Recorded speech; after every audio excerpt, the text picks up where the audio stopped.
बात कहना चाहूंगा कि जीवन भर आपका आभारी हूँ और जीवन भर मेरा पूरा शरीर आपके लिए है। जब आप बुलाओगे आधी रात को आपके साथ में खड़े से खड़ा मिलूंगा, कंधे से कंधे मिलाकर आपका साथ रहूंगा। जय हिंद, जय भारत, राम राम साहब। एक बार पुनः जोर से जयकारा। आजाद हनुमान जिंदाबाद। आजाद हनुमान बदलेगा राजस्थान, आजाद हनुमान। बदलेगा राजस्थान। राम राम का जवाब तो दीजिए। सचिन के दिल में राम राम है, इधर हनुमान है। जोरदार ताली बजा के हम पुनः अभिनंदन करते हैं इनको शख्सियत का। बहुत प्यारी बात कही भाई सचिन ने। मैं यहाँ व्यापार करने नहीं, प्यार करने आया।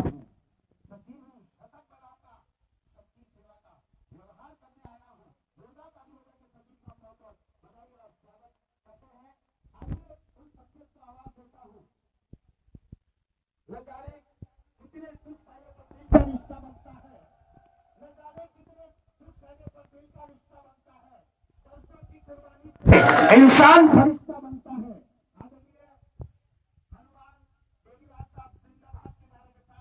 एक बड़ी शख्सियत इस बड़े माइक पे आकर बड़े दिल से आप लोगों को आशीर्वचन करे, कुछ वादे करे, और जैसा कि आप हमेशा करते आए हैं। जोरदार तालियां दोस्तों आपकी कर्तव्य बढ़िया। हनुमान बेनीवाल, हनुमान बेनीवाल, हनुमान बेनीवाल। मौजूदा के में साइड में हो जाओ नहीं, बिल्कुल एक मिनट साइड में जाओ भैया, साइड में साइड में हो जाओ, साइड में हो जाओ, बिल्कुल साइड में हो जाओ, बिल्कुल साइड में आके देरी हुई, इसके लिए क्षमा प्राप्ति हूँ। सुबह 7 बजे तक मैं चाह रहा था कि राजस्थान के प्रत्येक कुछ नौजवान शोषित पीड़ित सबका इस राजस्थान में विधानसभा का चुनाव लड़ना चाह रहा है। प्रत्येक जवान जो राष्ट्रीय लोकतांत्रिक पार्टी और हमारे आजाद समाज पार्टी चुनाव लड़ना चाहता है, सुबह 7 बजे तक मैंने सिंपल बांटे, प्रत्येक व्यक्ति को सुना और प्रयास ये किया कि कोई नाराज होकर न जाए। कई जगह से 3-3, 4-4 कैंडिडेट चुनाव लड़ रहे थे, उनके लिए आधा घंटा एक घंटा बैठक उनको समझाइश करी। उनको कहा कि एक ही व्यक्ति चुनाव लड़ेगा, बाकी लोगों को साथ देना है। हमें अगर मौका मिला तो निश्चित रूप से जो अभी समर्पण करके चुनाव के मैदान के अंदर साथ देंगे, उन्हें नए सिरे से हम आगे लाएंगे। और सुबह 7 बज गई, फिर वो अपना सिलसिला चालू हुआ। और अब आपके यहाँ आया हूँ, मुझे परबतसर और जाइल के अंदर जाना है। मसूदा के अंदर आते ही जो आपका जोश और उत्साह देखा, उसे देख के लग रहा है कि मसूदा के अंदर आप विजय की ओर अग्रसर हो। निश्चित रूप से मसूदा की सीट राष्ट्रीय लोकतांत्रिक पार्टी, आजाद पार्टी का गठबंधन निश्चित रूप से जीतेगा। और जो नौजवानों का जोश, सर्व समाज का जोश ये दिखा रहा है, ये बाहर से लाई हुई भीड़ नहीं है, ये बाहर से लाए हुए लोग नहीं है, ये किराए के लोग नहीं है, ये अपने दिल से हर वर्ग हर समाज अपना भाई सचिन सांकरा जो है राष्ट्रीय लोकतांत्रिक पार्टी और हमारे गठबंधन के उम्मीदवार है, जिन्होंने विजयनगर के अंदर लंबी सेवाएं दी और जिनके लिए मसूदा क्षेत्र का बच्चा और जब इनके बारे में मैंने जानकारी दी तो अचंभित हुआ मैं कि प्रत्येक व्यक्ति, प्रत्येक बच्चे ने एक बात कही कि साहब बहुत ही सरल है, अगर वो अपनी पार्टी के उम्मीदवार बनते हैं तो हम जीता के भेज देंगे। इतना ही विश्वास आपको दिलाते हैं। मैं मसूदा सर्व समाज और जवानों का हृदय से आभार करता हूँ कि आपने मेरे ऊपर भरोसा व्यक्त किया और मैं आपको विश्वास दिलाता हूँ। राजस्थान जिन परिस्थितियों से गुजर रहा है, आज राजस्थान का आवश्यकता मजबूत सशक्त लोकायुक्त, जिस तरह भ्रष्टाचार बढ़ रहा है, आप देखिए नई सड़क बन रही है, 2 महीने बाद वो सड़क बन जाती है, नई बिल्डिंग बन रही है, 6 महीने बाद जर्जर अवस्था के अंदर हो जाती है, पुल बन रहा है, टूट जाता है, हर जगह भारी भ्रष्टाचार। आवश्यकता है सशक्त लोकायुक्त, सशक्त लोकायुक्त आपको ताकत देगा और उस भ्रष्टाचार का अगर मुख्यमंत्री से लेके मंत्री सांसद विधायक होंगे उनको भी सलाख पीछे डाल दिया जाएगा। ये राजस्थान के अंदर आवश्यकता। दूसरी सबसे बड़ी आवश्यकता है जिस तरह देश का किसान प्रदेश के अंदर लंबे शोषण के बाद अंग्रेजों का राज, राजा महाराजाओं का राज, अकाल का साया और नेताओं का धोखा, उसकी वजह से किसान की आर्थिक स्थिति रसातल के अंदर चली गई। किसान को बूस्टर डोज की आवश्यकता है। बूस्टर डोज कौन देगा? सरकार देगा। जिस तरह धनराज सेठों के पिछले 15-20 साल के अंदर 5 लाख करोड़ से ज्यादा कर्जे माफ किए देश की सरकार ने, उसी तरह राजस्थान सहित संपूर्ण देश के किसानों का कर्जा माफ हो, ये आपको मैं आपको एक बात कहते बता, क्योंकि राजस्थान के अंदर अगर सरकार आपकी होगी, सरकार में आपकी हिस्सेदारी होगी, तो निश्चित रूप से वो सख्त कानून बनेंगे, वो सख्त फैसले लिए जाएंगे। इसका इंतजार पिछले 25, 30, 40 साल से हम देखते आ रहे हैं। 55-60 साल से देश को आजाद होने के बाद आज गांव लाने अपने छोटे बेटा व्यक्ति चाहता है कि ऐसी सरकार बने, इस देश को जो आजादी मिली थी, जिन लोगों ने कुर्बानियां दी, भगत सिंह के सपनों का देश कैसे बने, हमारे गांधी जी के सपनों का देश कैसे बने, उन क्रांतिकारियों ने जिन्होंने मातृभूमि के लिए अपने प्राण न्यौछावर करके आपको आजादी की खुली हवा में सांस लेने लायक बनाया। आज वो अगर देख रहे तो उनको तकलीफ होती है कि हम नरेगा में मजदूरी करके हमारे परिवार का पेट पाल रहे हैं, हमारे बच्चों को अच्छी एजुकेशन, अच्छा इलाज ना मिला पा रहे हैं। सरकार मुफ्त की बात जरूर करती है, मुफ्त दवा की बात करेगी, मुफ्त ट्यूबलाइट की बात करेगी, मुफ्त आटे की बात करेगी, लेकिन हमारा स्वाभिमान, मान सम्मान वो कैसे जिंदा है? किस तरह में रोजगार के नए साधन मिले? मसूदा, अजमेर, भीलवाड़ा और मेवाड़ का इलाका सबसे ज्यादा खनिज संपदा है और जो भी इकाइयां हैं, मेवाड़ मिल जिसको बेच दिया सरकार ने, आपको ध्यान होगा भाइयों, लेकिन यहाँ के बच्चों को 80% में बच्चों को रोजगार कैसे मिले? ये कानून बनना चाहिए। कोई भी अगर आएगा, जमीन हमारी है, इलाका हमारा है, हमें 80% रोजगार हमारे बच्चों को मिले। इस कानून की आवश्यकता है। तो 70 साल का आज सड़क पे जाते हो, टोल देना पड़ रहा है, बिजली पैसा देना पड़ रहा है, सरकार सीट बढ़ रही है, किसान भाग रहा है, मुकदमा भी दर्ज होता है, पैसा भी जमा करवा रहे हैं। आजादी का 75 साल था, सबसे बड़े घटना ये राजस्थान सांसद था, लेकिन पिछले 25 साल के अंदर जिस तरह गहलोत वसुंधरा के गठबंधन राजस्थान की कानून व्यवस्था को वेंटिलेटर पर डाल दिया। आज हमारी बेटियां सुरक्षित नहीं, हमारे बच्चे सुरक्षित नहीं। जब बच्चे स्कूल की छुट्टी होती है और 15 मिनट भी लेट हो जाता है, माँ बाप का दिल धक-धक करने लग जाता है। वो स्कूल में फोन लगाएगा, ऑटो वाले को फोन करेगा, बस वाले को फोन करेगा, भैया लेट कैसे हो गए?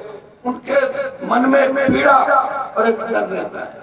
अगर आप चाहते हो कि राजस्थान के अंदर ऐसी सरकार हो, क्या आप चैन की नींद लो, मजा ले, कोई कानून का उल्लंघन करे, अपराधी कानून के भय से अजमेर राजस्थान छोड़ के भाग जाए। और जो माफिया इस इलाके से पनपे हैं, जो माफिया अजमेर की धरती से, जो माफिया मारवाड़ की धरती से पनपे हैं, उन माफियाओं पे लगाम कैसे लगाई जाए, कैसे शिकंजा कसा जाए, इसके लिए आपको सरकार की आवश्यकता है। भाइयों, गठबंधन से राजस्थान के अंदर लड़ रहे थे। दुर्भाग्य देखिए कि 75 साल के अंदर इस प्रदेश में कोई पार्टी ने राज किया, कांग्रेस और भारतीय जनता पार्टी। तीसरा दल अगर 75 साल बाद आया, जिसका रिमोट कंट्रोल मसूदा के किसान के बेटों के हाथ में, विजयनगर के किसी किसान व्यापारी के बेटे के हाथ में, अगर किसी दलित शोषित के बेटे के हाथ में, राष्ट्रीय लोकतांत्रिक पार्टी राजस्थान का पहला दल बना और देश के अंदर बात चली। अब की बार कांग्रेस और भारतीय जनता पार्टी सत्ता में नहीं आएगी, आरएलपी कड़ा मुकाबला कर रही है। मैं धन्यवाद दूंगा भाई हमारे चंद्रशेखर आजाद को, जिन्होंने गठबंधन करके एक संदेश देश के अंदर दिया, प्रदेश के अंदर दिया, और निश्चित रूप से शोषित दलित किसान अल्पसंख्यक हम सब मिलकर नए राजस्थान के निर्माण के अंदर लगेंगे। मेरे छोटे भाई सचिन साथला, जो बातें आपने बीच रखी, मसूदा के अंदर बिना नसीराबाद जिला के अंदर में पहले भी आया, जब मैं विश्वविद्यालय का अध्यक्ष था, उससे लेकर आज तक कई कार्यक्रम के अंदर ही आया। लेकिन जो विकास राजस्थान के अन्य इलाकों के अंदर, जो रोजगार के साधन राजस्थान के अन्य इलाकों के अंदर, आज आजादी के 70-75 साल बाद भी मसूदा, नसीराबाद, भीलवाड़ा और मेवाड़ विकास के मामले में पीछे हैं। यहाँ के नेताओं ने अनदेखी की, आपने वोट दिया, आपके वोटों पे सरकार बनी, चाहे भाजपा सत्ता के अंदर आई, ये इलाका आगे था, कांग्रेस को सत्ता में बिठाया, इस इलाके के सामने बढ़त दिलाई, दुर्भाग्य दोनों ही सरकारों ने आपको ठगा। एक सांपनाथ है, दूसरा नागनाथ है, तो आप इन दोनों का फन कुचलना है। अब फन कुचलने के लिए आपको क्या करना होगा? 200 सीटों पर आगे भी नहीं लड़ रही, मैंने आपको क्या कहा?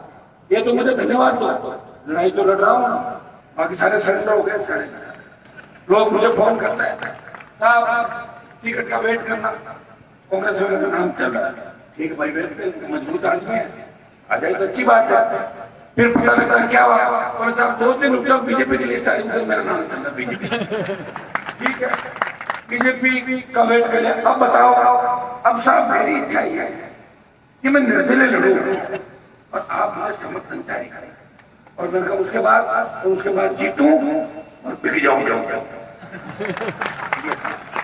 ताकि आपका भी इलाज कर दूं, जनता का भी वोट। अरे भाई, हमने पार्टी बनाई, लड़ो ना मेरी पार्टी। अब मेरी पार्टी में एक समाज की पार्टी है नहीं, तो सर्व समाज की पार्टी है। आप देखिए तो टिकट वितरण हुआ है, उसके अंदर आपको आनंद आ जाएगा। देखो सबसे ज्यादा जरूरत आप देखें राजपूत समाज, 2 बड़े नेता भी चुनाव लड़ राष्ट्रीय पार्टी से, जाट, गुर्जर, मीणा, यादव, जैन, ब्राह्मण, मेघवाल, बावरी, रेगत, आपके खटीक समाज, जितने भी समाज, सुतार समाज, पटेल समाज, जितने समाज, उनको प्रयास किया गया समाज को मैं मौका दूं, प्रयास किया गया। और दूसरी बार 18 के बाद 23 में कोई बोतल का चिन्ह लेकर आया, अपनी पार्टी लेकर आया, वो आपका भाई हनुमान बेली वाले पंचायत पालिका चुनाव लड़के दिल्ली पे संदेश दिया, हम लड़ेंगे। लोक देवताओं की धरती है, यहाँ किरण बाबू ने हमेशा अन्याय के खिलाफ लड़ाई लड़ी, कभी हिम्मत नहीं आ रही, और हनुमान हिम्मत हारने वाला योजना नहीं है। मैं आपको विश्वास दिलाता हूं, राष्ट्रीय लोकतांत्रिक पार्टी नए नेता तैयार करने की फैक्ट्री है। यहाँ से नए नेता तैयार होंगे, विधानसभा में जाएंगे और लोकसभा के अंदर जाएंगे। भाइयों, मुझे अच्छी तरह याद है, भारतीय जनता पार्टी गठबंधन के साथ प्रधानमंत्री के साथ था, एनडीए में था, तो देश का किसान तकलीफ के अंदर था। हरियाणा के किसानों ने कहा, हनुमान जी आप हमारी मदद करो, आप मोदी का साथ छोड़ो, राजस्थान में किसान आंदोलन का बिल्कुल बजाना चाहिए। आप किसान के बेटे हो, तेजा जी के भक्त हो, किसान कौम आपकी तरफ देख रही है। भाइयों, 1 मिनट का समय नहीं लगा, मंत्री पद को ठोकर मारी और किसान कौम के लिए 70 दिन देश के अंदर कोई सड़क में बैठा नागौर का सांसद था। जब जवान तकलीफ में थे, सेना को ठेके पे दे दिया, अग्निवीर नाम से नई भर्ती लाए कि 4 साल के लिए हम बच्चों को लेंगे और 75% को वापिस भेज देंगे। ये पंजाब के अंदर भी एक घटना हुई, जिसमें एक अग्निवीर बच्चा शहादत देता है, सीने पे गोली खाता है, 4 जने आते हैं एम्बुलेंस के अंदर, उसकी बॉडी उठेगा बड़ों के सामने। इससे बड़ा क्या काम होगा कि सेना को ठेके में दे दिया। देश के 543 सांसद नहीं बोलते, एक ही एमपी जो जवान किसान की बात करता है, वो छात्र संघ के माध्यम से लोकसभा के अंदर गया, कॉलेज दल की राजनीति की, उसके मन के अंदर पीड़ा हुई, तो झंडे के साथ इस अग्निवीर जो भर्ती थी, अग्निपथ योजना थी, उसका विरोध देश के किसी सांसद ने किया। हनुमान बेली वाले लोकसभा ऑल पार्टी मीटिंग और जोधपुर में दौराते करके मोदी को चेतावनी दी, आ रहे हैं दिल्ली की तरफ, तैयार हो जाओ, छोटे भाइयों के सम्मान में, इस तरह सेना के सम्मान में पीछे नहीं रहेंगे। हमें कितनी बड़ी कुर्बानी देनी पड़े, और उसका परिणाम ये हुआ कि अग्निवीर 25% लेके 75% वापिस भेजने की बात थी। अब ये तय हुआ कि 50% को सेना में रखेंगे और 50 को वापिस भेजेंगे। मैं विश्वास रखता हूं यहाँ की सीट मुझे जिता के दो। पुष्कर के अंदर चुनाव लड़ रहे हैं हमारे आरएलपी के, उनकी सीट जिता के दो। आसिंदन नजदीकी, आप सीट जिताओ, साड़ा नजदीक है। आगे आगे का पाचन से लेकर राजस्थान में बढ़ते जाओ। जहां जहां आरएलपी के मजबूत योद्धा लड़ रहे हैं, आप आरएलपी को वोट करो। मैं विश्वास दिलाता हूं कि राष्ट्रीय लोकतांत्रिक पार्टी और आजाद समाज पार्टी के गठबंधन के बिना इस बार राजस्थान में किसी की सरकार नहीं बनेगी। और जब किसी की सरकार नहीं बनेगी तो ये तय है सरकार आपकी खुद की बनेगी, मसूदा की जनता की बनेगी, नसीराबाद की जनता की बनेगी, केकरी आपका पुष्कर और अजमेर में जनता की बनेगी, भीलवाड़ा की जनता की बनेगी। तो भाइयों, आपको अपील करने आया हूँ, आज की नामांकन रैली की मैं कई जगह नहीं जा पाया। आज बहुत से हमारे योद्धा चुनाव मैदान के अंदर उतरे हैं और अंतिम दिन नामांकन का है, तो मुझे बहुत जगह याद किया। मैं तो जिसको हेलीकॉप्टर वाले को किया था वो भी धोखा देकर भाग गया। अब कहीं कहीं इशारा हो जाता है सरकार को, हनुमान जी का हेलीकॉप्टर का मुझे बड़ा किया, नुकसान कर रहे हैं, कांग्रेस को कर रहे हैं, परमिशन नहीं मिलना, परमिशन नहीं दे, तो बहुत बड़ी तकलीफों का दौर है। लेकिन मेरी हिम्मत में कोई कमी नहीं, और मैंने राजस्थान के मेरे भाइयों को देखा है। आप मेरा इंतजार भी करोगे, हो सकता है कभी हेलीकॉप्टर की सभा लेट हो जाए, सड़क मारे चाहूंगा, आऊंगा जरूर और आपके बीच आऊंगा। ये मैं कह रहा हूँ, मैं वादे का पक्का हूँ। और सचिन और सजाद सारी टीम ने काम किए, धर्मेंद्र जी हमारे, कि आपको एक बार आना है। आज के मेरे प्रोग्राम यहाँ से मैं पर्वत सर और पर्वत सर से जाहिर काफी दूरी है। मैं आपको स्वाद दिला के कह रहा हूँ, इस सीट को निकालने के लिए मुझे कितनी बार आना पड़े, लेकिन एक बात ये भी कहूंगा कि बार बार मुझे मत बुलाना। राजस्थान में बहुत से लोग चुनाव लड़ रहे हैं, यहाँ का दूल्हा सचिन सांकला है, आपको बड़ा इनकी दूल्हे के रूप में इनको ही मान। मैं बार बार आ जाऊंगा, कोशिश ये करना कि आप लोग ही माने प्रत्येक व्यक्ति हनुमान बेनीवाल है, सर्व समाज मान के लड़ाई लड़ेंगे। जिस तरह आजादी का आंदोलन हमने लड़ाई लड़ी थी, उस समय जाति पाति वाले लड़ गए, जैन भी लड़ रहे थे, भामाशाह ने जिस तरह का योगदान दिया इतिहास जानता है, सर्व समाज ने तभी हिंदुस्तान की संस्कृति क्या इस विश्व में अनूठा है। भाइयों, उस समय नारा लगा था जब अंग्रेजों को भगाया कि अंग्रेजों को भारत छोड़ो, हिंदुस्तान आजादी मांग रहा है। उसी तरह आपको राजस्थान का नारा देना होगा, कांग्रेस भगाओ, भाजपा भगाओ, राजस्थान बचाओ, श्रेष्ठ लोकतांत्रिक पार्टी लाओ। इस नारे के साथ अगर आप आगे बढ़ोगे तो निश्चित रूप से वो दिन दूर नहीं जब राजस्थान की सत्ता पे आप बैठोगे, आपका भाई सचिन बैठेगा, आपका भाई हनुमान बेनीवाल आपके लिए लड़ेगा। मैं प्रयास चाहता हूँ, मेरे प्रयास में कोई कमी नहीं, और ये नौजवानों के चेहरे पढ़ रहा हूँ, आने वाला कल आपका है, तैयार हो जाओ। हमारी हिम्मत और हौसला कोई नहीं तोड़ सकता। मैंने बहुत से योद्धाओं को देखा था जो मुझे मिटाने की बात कर रहे थे, लेकिन वो मेरे घर के दरवाजे पे आए और मैंने उन्हें भी आशीर्वाद दिया, जाओ जीतो। हमें राजस्थान के अंदर आवश्यकता है कि आरएलपी की विदाई पैदा करके मैंने तमाम लोग बात जरूर करते हैं, लेकिन राजनीति में ज्यादातर लोग व्यापार करने के लिए आते हैं, वो व्यापारी बन जाते हैं। अगर व्यापारी करना है तो पॉलिटिक्स को छोड़ो, या जो भी आता है वो सेवा के माध्यम से है। सचिन सांकला को धन्यवाद दूंगा कि जो सेवा इनके परिवार ने इन्होंने विजयनगर के अंदर करी, वो सब आज दिख रहा है। आज कोई बड़ा रेले का आह्वान नहीं था, नामांकन रैली थी, मुझे बहुत अच्छा लगा आपके बीच आके। और अगली बार हेलीकॉप्टर से आपका बीच आऊंगा, ये मैं आपको बीच लेते जा रहा हूँ। चाहे मुझे हेलीकॉप्टर कैसे चुनाव का समय अगली बार आऊंगा, 4 मिनट का सचिन भाई कह रहे हैं, लेकिन ये तय है कि 2 तो पक्के करूंगा। ये सेक्रेटरी को भी साथ आएंगे एक मीटिंग के अंदर, उनका चुनाव है। मेरा पूरा प्रयास है लेकिन आप जो सारे लोग मंच पे बैठे, मुझे पूरा भरोसा, और जो सामने आप बैठे मात्र शक्ति बैठी है कि आपने मन बना लिया जो चुनाव विजयनगर का